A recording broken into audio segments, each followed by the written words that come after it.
Hey there. I don't know if you've heard, but there's a great new radio show on Para X.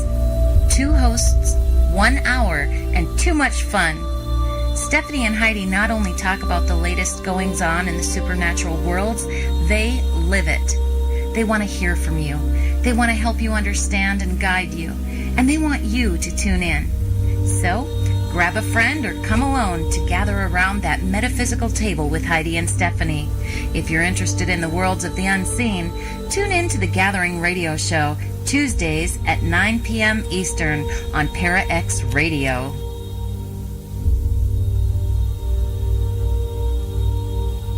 Hi, this is Barry Fitzgerald, and I'll see you in the shadows. Your source for everything paranormal. Para X. The views expressed and the opinions given by the individual host and their guests do not necessarily reflect those of Para X, its affiliates, or its sponsors.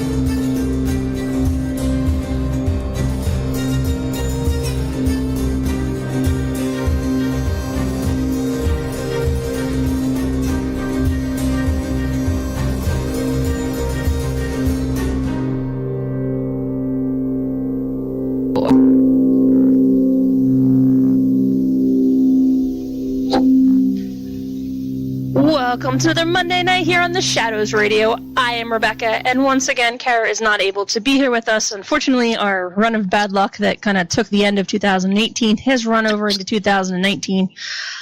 So knock on wood, rub all your rabbit's feet and everything else that this is the last situation we have to deal with, and she will be back with us as soon as possible.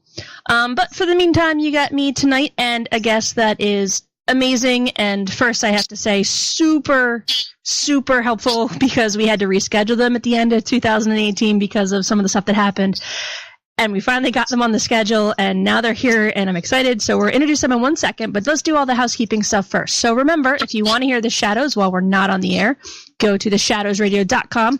You can click on all of the on-demand links, find your favorite server for podcasting, and download all of our past shows.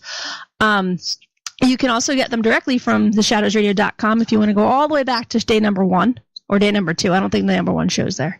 But if you have 7 years of time to listen to 7 years of shows, please, feel free. Let us know what you think. If there's any guests that we had from some of the earlier days of the show that you want us to bring back and see what they've been up to, let us know. We are always glad to do that. And then one last thing, there was the Super Bowl last night, and as always, I lost a bet with my in-laws that unfortunately the Patriots won again, and being, my in-laws are from Boston, so I have to say, go Patriots, woo. Okay, I fulfilled my side of the bet, and we'll go on to next year, and hopefully I won't have to do that again. All right. So our guests tonight are excellent. Like I said, they were super compassionate in allowing us to reschedule. We are excited to have them here. Our guests tonight, volunteer coordinator Magdalena Sturman and intern DeeDee Turner, who are coming to us from the William Brinton 1704 house in Westchester, Pennsylvania. This is one of those places that came across my emails like, look, we're opening for paranormal tours. And I went, look, you're going to be a guest on my show. And so here they are tonight. Ladies, welcome to the show. Thanks, Rebecca. It's nice to be here. Our pleasure to have you. So let's talk about the house and some of the history. I know you mentioned before that this is one of the oldest houses in the United States. When was it built? It was, 1704 is in the name. Construction began in 1700, and it was completed in 1704. Oh, I felt like that was an easy one. Sorry. No, that's okay. A lot of people don't know where that part of the name comes from, but that is the year it was completed.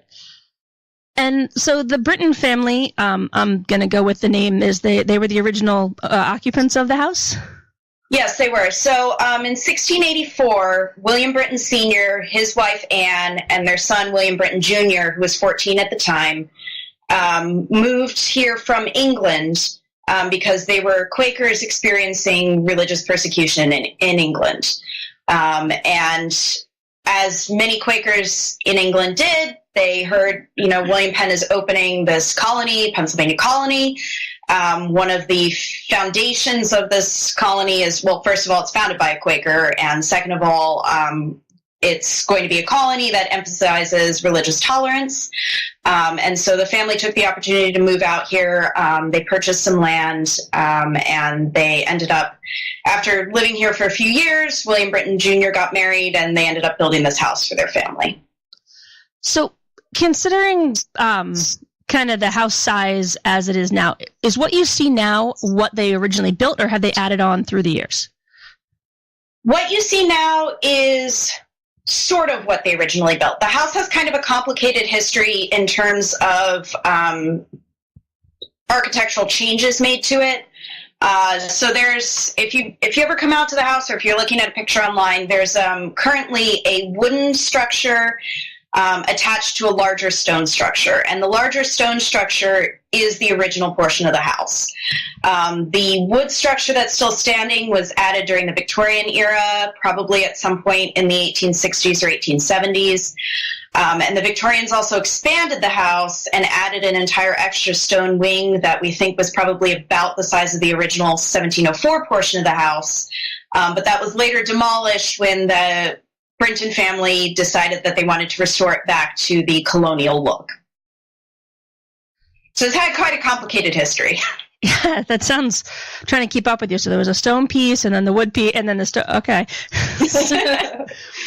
So when you kind of pull up on the house from the front, and this is an opinion thing, but DeeDee, what do you think is the most striking feature of the house that you personally see? I definitely notice the windows when I first pull up to the house, because they're actually like really unique to the house. Not a lot of other colonial homes have them. They're like imported from England, the design of the windows, and plus, like they're just very open and like elegant. So it's definitely something that like catches your eye immediately. And I do like that kind of diamond pattern that they have. That's very cool. Yeah. And Magdalena, how about you? What is it that strikes you most pulling up on the house? I would actually say the red paint color that we have, that's on the window frames, on the porch, and on the wood structure of the home. It's a sort of an ochre red that really stands out, especially in comparison to the modern homes that surround it, which are mostly, sort of grays and tans and things like that. But this house has a really, really beautiful native stone exterior, and then that red really complements it well, which we actually think was the original color that the wood was painted as well. It kind of reminds me of the red that you see, if you've ever been to Colonial Williamsburg, they have, and I can't remember the house, but it's right on the main square. It's that very similar color red from the same time period, so it strikes me very similarly. So I wouldn't be surprised if that's the original color. That's cool. Yeah, we think it probably was because of the high iron content in the soil around here. It probably would have made making that color paint fairly easy. Excellent. We had a question that came in from our chat room. Kat wants to know, the wire, is that wire in the glass that's making the diamond pattern, or is that more of a weld or something? So that's lead, actually. The house's windows are called leaded glass casement windows.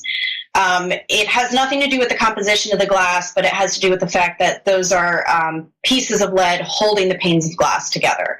These windows are all very, very accurate modern reproductions. We don't have any of the originals left. The Victorians decided to change them up and went for sash windows that slide up as opposed to casements which open out. So we mentioned the Victorians and all their architectural we'll say puzzles that they put into the house. What was so how long was the Brinton family in residence, and kind of who came after them? So the Brintons owned the home, or a Brinton family relative owned the home until the mid-1600s. Until the mid-1860s. I don't know where that came from. The Brintons, and then later Ziba Darlington, who was the great-great-grandson of William Brinton Jr., they owned the home. Especially Ziba Darlington took a lot of local pride in having one of the original stone houses in the area as part of his excuse me, as part of his family. It was sold out of the family to Henry Fawcett in the mid-1800s. He made some more significant changes to the house, including adding that extra stone wing. And then the family purchased it back in the 1940s and raised funds to have it renovated and returned to its original 1704 look, which all happened during the 1950s, 1960s.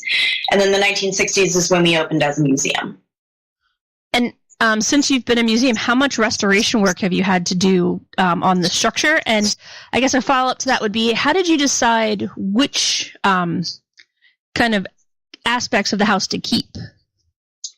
So that's an interesting question.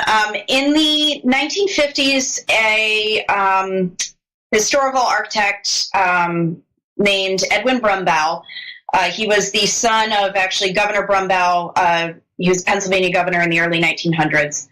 And he was hired to restore the home. And this is the height of the colonial revival period in the United States. So there was a lot of focus on looking at what do we think the house looked like in 1704, but not necessarily are we preserving the historical authenticity of the way that this home has been occupied. So Brumbaugh made a lot of changes, including demolishing that stone wing that the Victorians added, and changing the structure of the wooden portion of the home to make it look colonial and to make it look as much as he could like what it looked like in 1704. Since we had that major restoration period in the 1950s, we've never had to do a serious restoration on the home. We've had several periods of conservation, including we actually just finished one in 2017. But that's mostly doing things like replacing the roof, repointing the stone and the chimneys, treating the windows with UV protective coating so that our collections inside aren't damaged. But we, luckily, in the time that I've been here, we've never had to make the kind of decision of, okay, we have to make a major architectural change. How do we go about doing this? The majority of the major changes in the 20th and 21st century were done by Brumbaugh in the 1950s. Oh, excellent. I guess that takes a little work off the modern people, because conservation can be a lot of work as it is without having to worry about any major restorations. Yes, and luckily we never had to do that. Knock on wood. So another question came in off of our Facebook page. They wanted to know, have you done any kind of archaeological digs on the site? And if so, what have you found? Yes, not during my tenure here, but in the 1990s, we hired an archaeological firm to do some surveying and some test pit excavations on the site, because we needed to dig some new drainage, and we needed to make sure that we weren't interfering with anything subsurface while we were doing that. And they found a actually really beautiful herringbone pattern brick walkway that was probably, if not the original walkway to the home, an early one, probably late 1700s, early 1800s. They also found a fair amount of pottery, of nothing intact, all potsherds, some iron nails and hinges and some things that were unidentifiable, some animal bones, normally the kind of thing that you would find in any type of, out the back door midden archaeology. But it wasn't, it was just a series of test pits done to determine whether or not we were going to disrupt anything subsurface. I think there was also some rather undocumented archaeology that was done in the 1950s during the restoration. But because that wasn't documented, we have some artifacts that were unearthed at some point during the restoration, but we don't have a good provenance for them because, to my knowledge, they did not have an archaeologist on the team. I think they basically just tried to collect and preserve anything that they did end up finding in the course of all the renovations that they were doing. So do you have a collection in the house itself for people to see? Are they original objects, or are they things that you've kind of collected to recreate the period? We do have some original objects. All of the furniture in the house, with the exception of, modern lighting and things like that, they're all period-appropriate pieces, almost exclusively sourced from southern Chester County, Pennsylvania. and all date prior to 1760. Some of the pieces, including things like a family Bible box, there's a ceramic inkwell, and an armchair and a wallet we're fairly certain Brinton family heirlooms, meaning they were owned by original occupants or relatives of original occupants of the home. But it's set up, the interior of the museum is set up based on a 1751 inventory that was done when Jane Brinton died in the house. And we use that inventory to furnish the home. It basically says there's a 4-poster bed, 3 ladder back chairs, this type of desk, that kind of thing in each room.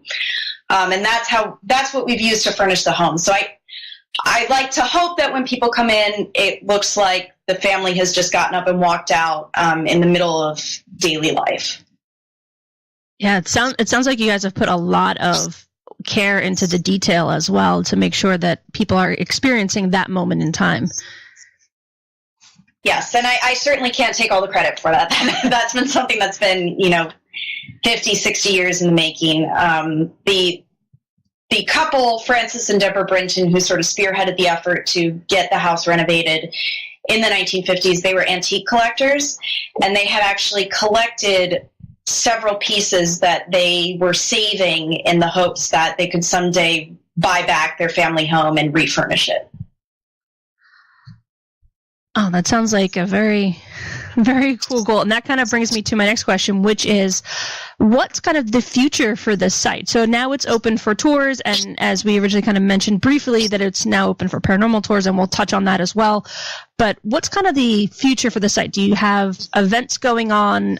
Obviously, people can come visit, things like that. Yes. So one of the things that we've been working on is expanding our programming beyond the Brinton family audience. We have our membership is comprised of a lot of Brinton family members who have a very close connection to the site, which is understandable. It's their family home. But working to, for example, bring in more children. In a museum like this, sometimes it's hard because there's not a lot of things that they can touch. So developing children's programming with hands-on activities. We've been doing some 3D printing of different models and pieces that they can use as sort of 3D puzzles and put things together to see how the house was at certain periods of occupation. And DeeDee has just designed an exhibit that kind of caters to both adults and children that should be going on display this year.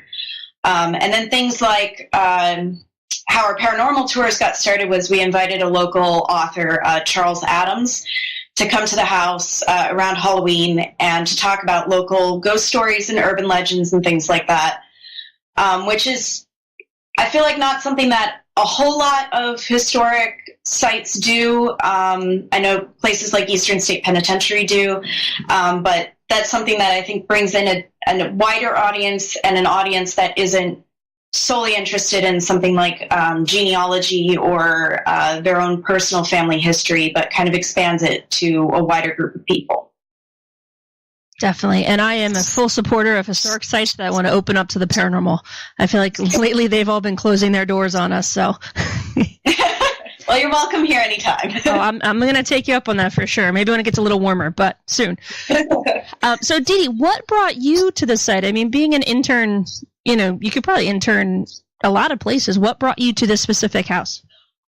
Well, for my school, I need an internship to graduate, but I'm really interested in history, and luckily my history professor recommended the Brinton Museum, which I'm from New Jersey, so I had no idea it was even here.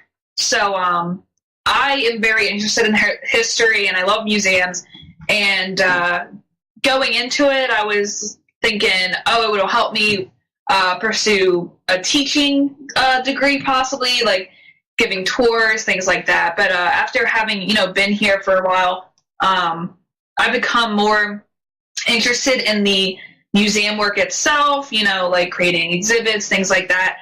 So honestly, what brought me though was just like my love for history. And I mean, it's just like, it's such a cool site. Like immediately coming here, just like seeing it, like being in such an old home with so much history and learning all this new information about it was just like, it was like a playground for me. It was so fun.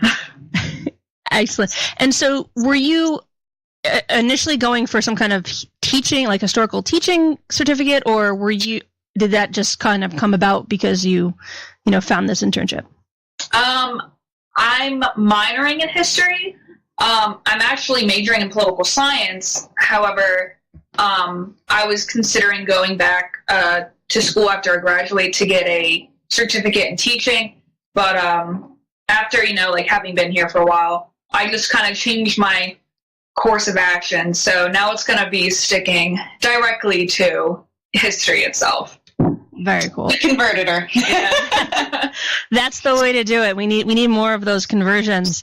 So DeeDee, you said you got to make to put together an exhibit. What kind of research goes into putting together an exhibit? Did you have to kind of start from square one and outline it? Did you have to actually do like hands-on research? What kind of goes into that? Well, I was given the project. It was kind of painted down through the board. So they had kind of a specific idea of what they wanted, which was an exhibit focusing more of the family itself within the home, but also incorporating the recent conservation in 2017. So I basically researched a lot of genealogy research. We have multiple genealogy books I went through just to learn a little bit more about people in the family. The original settlers of this area. I had to learn like why they had certain things on the land, why they used certain bricks, things like that, and but mainly just learning a lot about the family. So it was a lot of genealogy research, but it was interesting because you learn a lot because this family is massive. So there was a lot of interesting people in there, and I'm really glad I got to like incorporate that in there, and hopefully the people will find it as interesting as I did. I'm sure they will. When does your exhibit open? We're hoping beginning of May, right around when tours start to pick up a little bit. Excellent. All right, so ladies, we're coming down to the middle of the show, but before we do, we want to do our shameless self-promotion. So let everybody know where they can find information about the museum, your social media accounts, all that kind of stuff, so they can look you up during the break. Sure. So we are on Facebook, and that's pretty much the only social media we have. But if you search the Brinton 1704 House on Facebook, you'll find our page. And that's probably the best place to go to get updated on upcoming events. And also, you'll be able to find a link there for how to sign up for our paranormal tours and overnight stays that we're doing.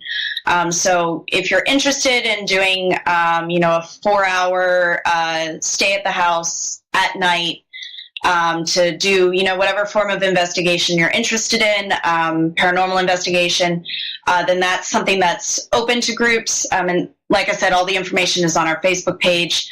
And you can also go to brintonfamily.org, which is our website, although that is not as frequently updated as our Facebook is. All right, so make sure you check that. It's Brinton, Brinton. Make sure you put that N in there so you can find out the stuff. We're going to take a real quick break here on the Shadows Radio on the Power X Radio Network, and we'll be right back.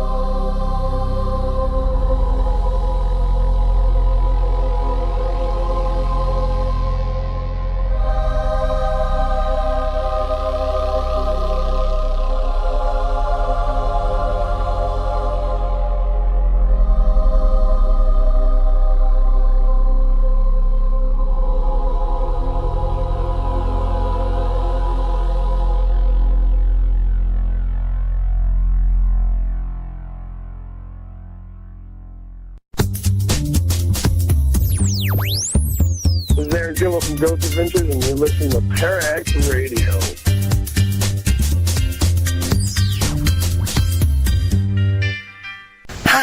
This is Hollywood Hunt writer Marla Brooks, and you're listening to the Para X Radio Network.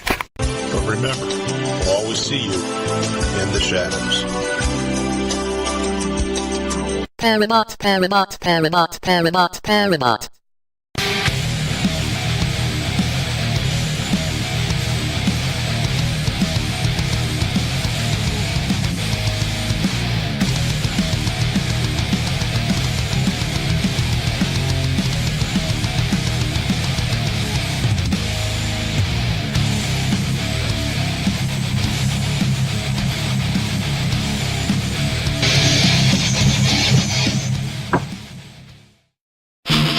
Welcome back to the Shadows Radio here on the Para X Radio Network. I'm Rebecca, and as we mentioned at the beginning of the show, Cara is not able to join us this evening, but my guests have been amazing in filling the time and sharing all of their information. We're talking about the William Brinton 1704 house in Westchester, Pennsylvania, and my guests tonight are Magdalena Sturman, who's a volunteer coordinator, and DeeDee Turner, who is the intern, and I hear exhibition extraordinaire, creator extraordinaire, who's having fun creating all kinds of cool exhibits for the site. So, ladies, welcome back. Thank you. All right. So before the break, we were talking all about the history of the site and some of the work being done. And the one comment that came in, I mentioned this on our Facebook pages, they said, wow, for a house that's 300 years old, it looks like it's in amazing shape. There are houses built in the last 30 years in my neighborhood who aren't as well maintained. So let's make sure we give you guys credit for doing an amazing job, because it does look like a fantastically maintained space, and it's going to be here for years because of the work you guys are doing. Thank you. That's nice to hear. And shout out to John Milner. He's on our board, and he runs an architecture firm that has helped us out a lot. He did the conservation project in 2017, and he really puts a lot of hard work into maintaining that look. Excellent. All right, guys, and if you wanted to take a look, it's brintonfamily.org. Hopefully you guys checked it out during the break, sent me some questions. I got a couple of those coming in. Real quick, I want to step back to the history. I know we said we were going to talk about the paranormal, but I saw somebody sent in and said, was this house involved in the Battle of the Brandywine? They saw some website that said that it was. Yes. This house was... So the Battle of the Brandywine was over really large area in Chadsford and the Westchester area. There were, to my knowledge, there was no portion of the battle itself fought on any of the land owned by this family. However, there were English officers who were billeted in the home during and in the aftermath of the battle. And then the Brinton family were members of the Quaker meeting at Birmingham, the Birmingham Meeting House, which is also now home to Lafayette Cemetery, and that was used as a Revolutionary War hospital initially by the Continental Army as soldiers were coming into the area for the Battle of Brandywine for soldiers who were injured or had heat stroke.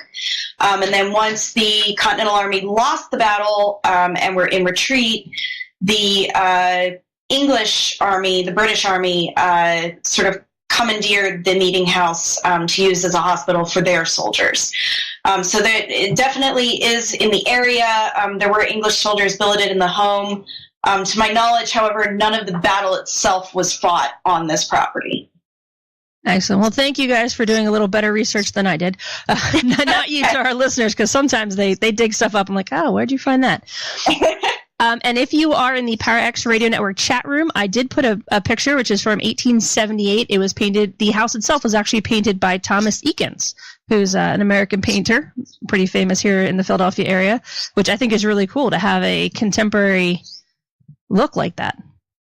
Yeah, we actually think that he may have painted that based on somebody's verbal description to him. If you look at that and then photos of the house as it is today, the pitch of the roof is wrong, and there are a few inaccuracies for a painter who is known for being almost mathematically accurate in his drawings and paintings, which is why we do think he was having it described to him by somebody who had actually seen the house. I'll say he's missing the dormer windows at the very least. Yes. Maybe it's like a fairy tale version, because it kind of looks like a Snow White cottage or something. Yeah, it does have that sort of fuzzy look to it, yeah. We'll go with that. But that's really cool. At least to have a contemporary, time period, and like for somebody to acknowledge the house at that point is got to be very cool. Yes, definitely. So let's talk about spirits. So you said that your first kind of foray into the paranormal was to have Charles Adams at your location. And for people who are familiar with our show, you've heard us mention Charles Adams many times. He is a Philadelphia legend in the paranormal writings. He's done it all for paranormal writing. So did you have kind of ghostly vibes before he came in, or was it kind of like, let's do the paranormal thing, and then afterwards you're like, hey, let's start looking for our ghosts? Well, I will let DeeDee answer the second half of that. The reason that we asked him to come in was because, like I said, we're trying to expand our programming to things beyond just, family history and things like that. And he is a local author, and he does he's a great writer, does some really interesting research into sort of urban legends and, paranormal stories and things like that. So we brought him in. We know that, he's popular and interesting author, and people would want to hear him talk. I'll turn the second half of your question over to DeeDee, because I actually, unfortunately, was not able to make the event that evening. So I didn't get to experience the full Charles Adams experience, but I'll let DeeDee speak to that part. So I was instructed when Charles Adams was here to take photos of the event and everything. The event itself was held in the basement of the house. So I sat in the back, and he was telling stories of ghosts in the area, legends, things like that.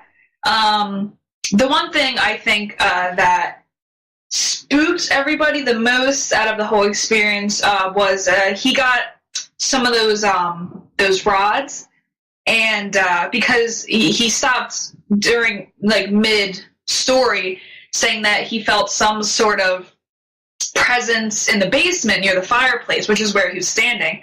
So he got his rods out, and he told us how they worked, how they would point towards there was spiritual energy or anything like that, and they turned quite quickly. So he told everybody that he thinks there might have been a spirit down there with us, at least some sort of strong energy. Everybody in there, I could tell, was very interested in it. I myself was very interested in it.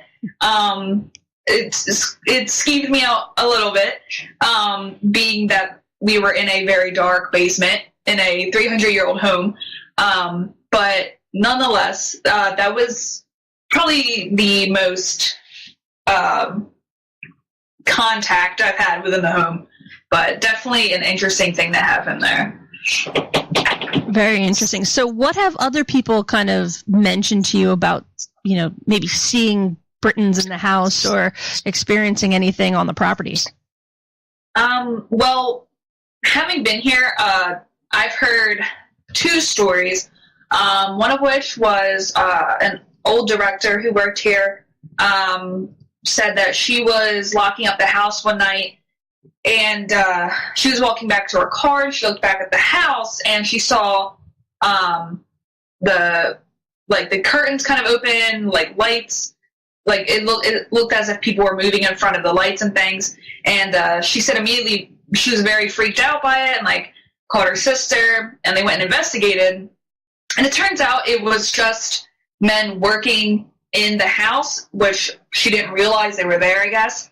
But nonetheless, the house has an atmosphere, especially at night, where you're going to think that there's a ghost in there. I mean, clearly one of our directors thought there was. Yeah. The other story was that Magdalena was on a tour, actually, and a family had asked her if there was any ghosts in the house. And, she said, not that we know of.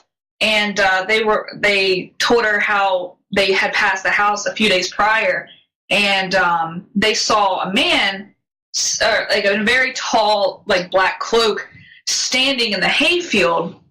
And they said they thought it was really weird, so they turned back, and he was gone. So we don't think, we haven't experienced anything in the house, but apparently others have seen things outside the house. I have not, and Magdalena hasn't, not to my knowledge. And, but other people, I think, have different experiences than us. But so far, those are really the only main stories that I've heard of any sort of spirits.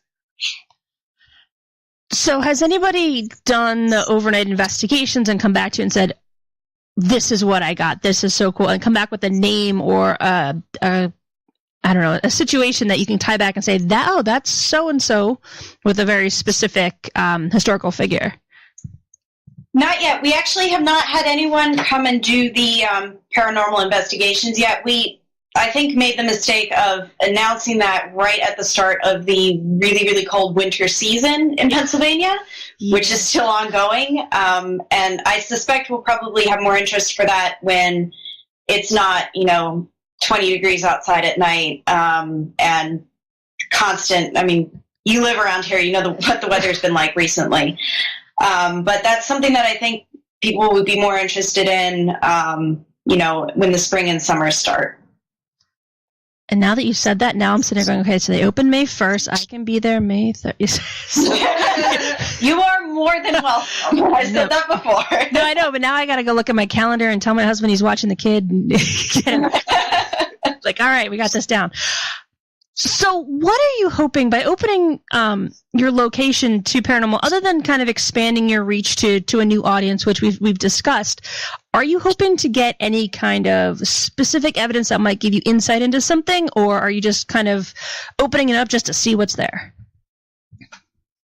I think we're more opening it up just to see what's there. I don't know that, because we've never had somebody say, I definitely saw, the ghost of somebody that I think is so-and-so standing in the hallway of the house. We've never had somebody say something like that. It's not because there is, a pressing need to say, oh, what would be causing this? Who is this, that kind of thing. It's more of for people who are interested and definitely more well-versed in the field than we are, who want to come and investigate it, then that's kind of why we've opened it up. Oh, that sounds great. And sometimes, honestly, going in with no preconceived notions and with no people who have already said, oh, by the way, in this room, you're going to run into this person, in this room, you're going to run into... For an investigator, that makes it so much better because we're not guided by somebody else's assumptions, more or less. We get to experience it on our own. We get to kind of listen for those knocks and creaks and figure out what's the house settling and what's, something that might actually be significant. So that's very cool. And now I'm excited. And I just sent your link to somebody. And okay, so sorry, I'm a history nerd. I'm a paranormal nerd, all in one shot. So we're gonna get all this done. So personally, do you guys kind of put a lot of stock in the paranormal, or do you, I guess, say it's cool for TV? And you can be totally honest. I would not be offended either way. No, I mean, I personally, I tend to think that there is a non-paranormal explanation for most things that people ascribe to the paranormal. A personal historical interest of mine are witch trials and the sort of sociological and cultural reasons why people thought that witches existed, and why certain people, particularly older, tend to be widowed, poor women living on the outskirts of town, ended up getting accused of being witches, and sort of that historical aspect of it. But I would definitely say that I'm a very, very strong skeptic, personally. I myself, kind of the opposite. I mean, in a sense, I do look at, is there an explanation for certain things? And, I mean, for the most part, I find that there usually is. However, I'm also very superstitious, and I do think I believe in, the paranormal and things like that. I think I've had experiences with the paranormal personally, so I am definitely not closed off to the idea, but I don't go seeking it. So. Oh, you should totally seek it. One of those nights when you're just hanging out at the house, just sit there and be like, hey, and see what happens. Yeah, maybe. In the dark with the atmosphere around here, I think even I might be a little nervous to do that. Just kind of look up and be like, what's going on? What are you doing? Yeah. Do you like this pink color? Yeah, something like that. You'd be surprised. You never know. Let's hope the answer is yes on that one. That's when you always just find, well, too bad. Sorry, it's already done. All right. So, one more time for anybody who's listening who might not have heard it before, you want to go to the Brintonfamily.org, Brinton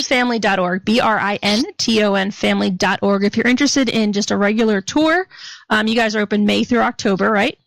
Correct. Yes. And if you're interested in the paranormal tour, you can get to their Facebook page from there and then contact them directly and schedule your tour. Do not schedule before I get there. Sorry. Putting that out there. No, just kidding. So, make sure you check all that information out. So I want to ask each of you, you've both been at this property now for a period of time. What do you think is the biggest thing people need to know about maintaining, conserving, restoring a property like this? That's a hard answer because from the perspective of a small organization, there are days where it feels like everything is important, everything is urgent, and you got to get on top of everything.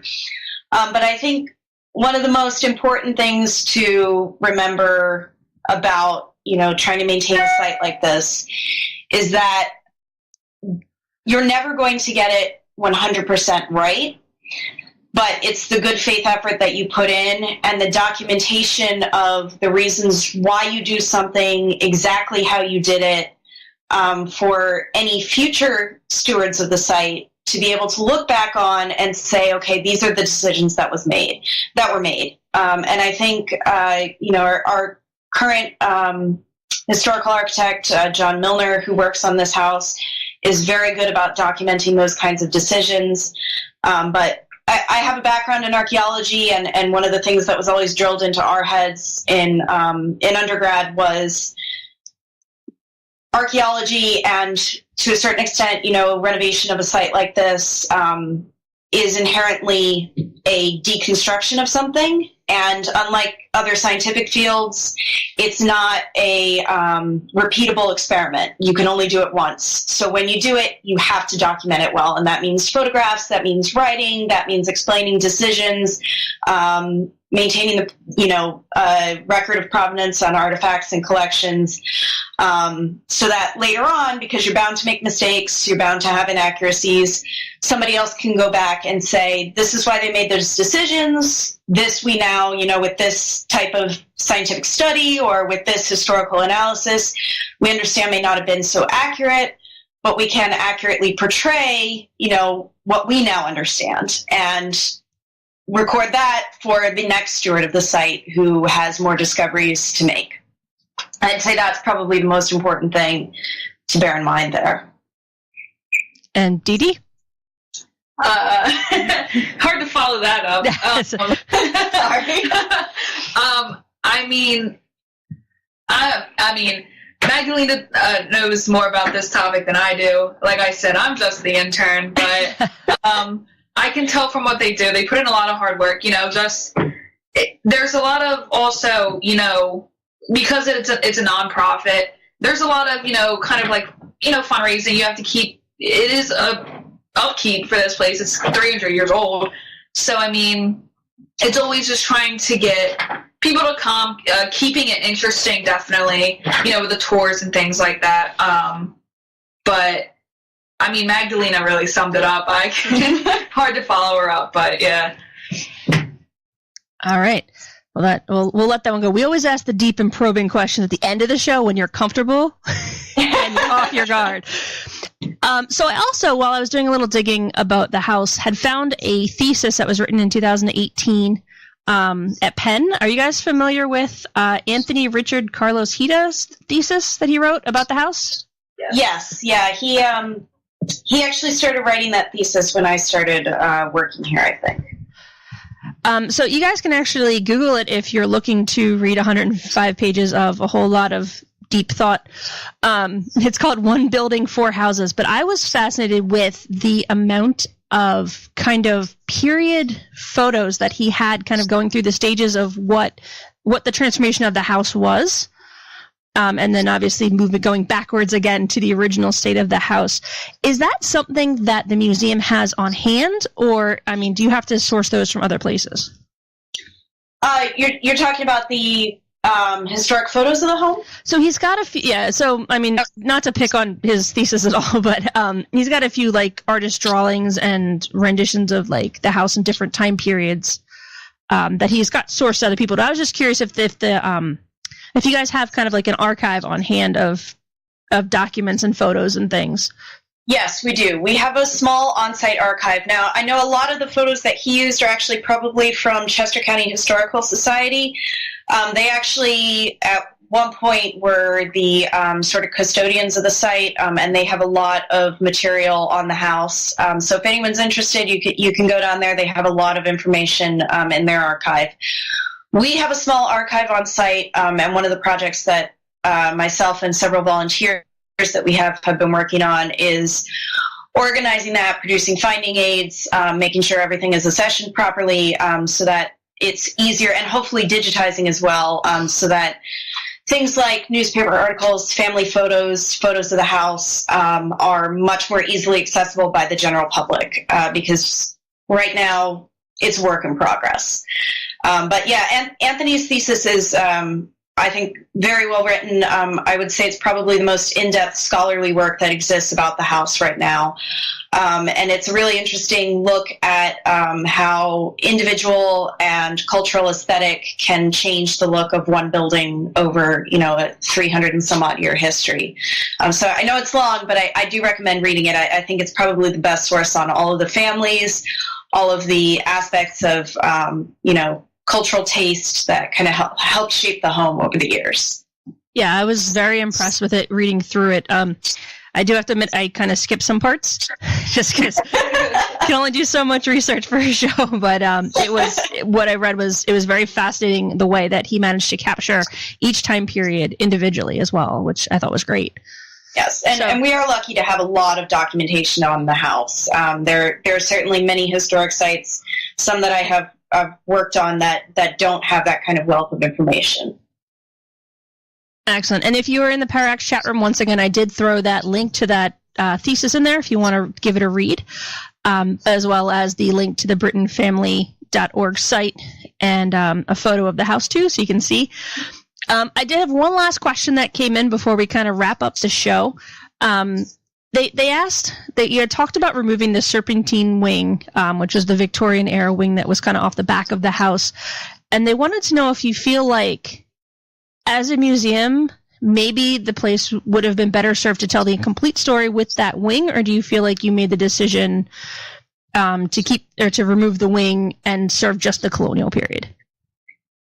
So I first want to say that decision was made by the Brinton Association in the 1950s and by Edwin Brumbaugh, who was the architect that they hired.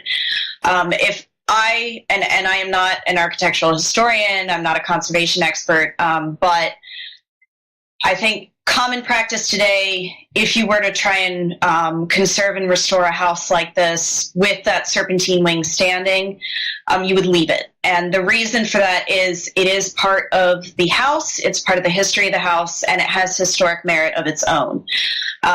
Like I said before, when the change was made, it was the height of the colonial revival period, and there's a very strong familial, emotional connection to the house and to the original colonial look of the home itself, which I think factored heavily into the decision to take down the serpentine wing. But to answer the listener's question, if I were in charge of a project like that today, no, I would not have taken that off. But it was done, and so, we do talk about it, we mention it, we have some photos of it, and we do interpret the house differently than we would if it were here. But I've always felt that it's a little bit of a disappointment, but it's also important to bear in mind that practices were different then, and the the initial aim of renovating the home was not, merely to create a museum out of it, but that there was a strong familial and emotional connection to the original structure of the home, which I think certainly factored into that decision. And I feel like, I mean, personally, and this is just my opinion, is that a lot of the way that we interpret what is historical has changed over the years as well. We might consider that they did it in the 50s. That addition was only, 75, 100 years old the most. So for them, that might be it's a blight on this old house rather than, oh, this is a historic aspect of its life. Correct. And I certainly think that was partially how it was viewed. It's also something that was added by the Fawcett family. They're not Brinton family relatives. So I think there was also a sense of that's not really part of the Brinton structure. I definitely agree with you that that's probably part of what factored into it as well. Oh, so it was built by those guys. Okay. Yes, those guys. A perfectly nice family, just not Brinton's. No, we have to frame it properly. I'm just kidding. Well, ladies, thank you. We are down to the last couple minutes of the show. So I just wanted to say thank you for spending your evening with us. And I just wanted to close on one final thing, and that is, what is the future of your year kind of looking like? What events are you putting forward for 2019 that people can look forward to? So we're doing March 3rd. We're having our first annual cocktail hour fundraiser at the Dilworthtown Inn. Again, information will be on our Facebook page if anyone's interested in coming. We will also be doing traveling trunk shows with the Chester County Historical Society, and those we'll post probably about a month in advance when we're going to be doing them. And they're very object heavy lectures that one of our volunteers, Josh, has kindly agreed to do. They're very hands-on. They're very engaging. He did one last summer and they were a success.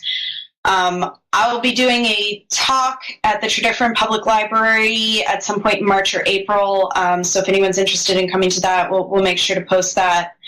And right now, our special events calendar is evolving. So the best thing to do is to look at our Facebook page to see what we're up to. Excellent. And for those of you not in the Philadelphia or Pennsylvania area, please feel free to go to the BrintonFamily.org. They do have a support button, so you can always support a site like this because every dollar counts. Absolutely. Thank you. All right. So we're down to the end of the night. So again, Magdalena and DeeDee, thank you guys so much for joining me. And as always, I'm Rebecca, and we'll see you in the shadows.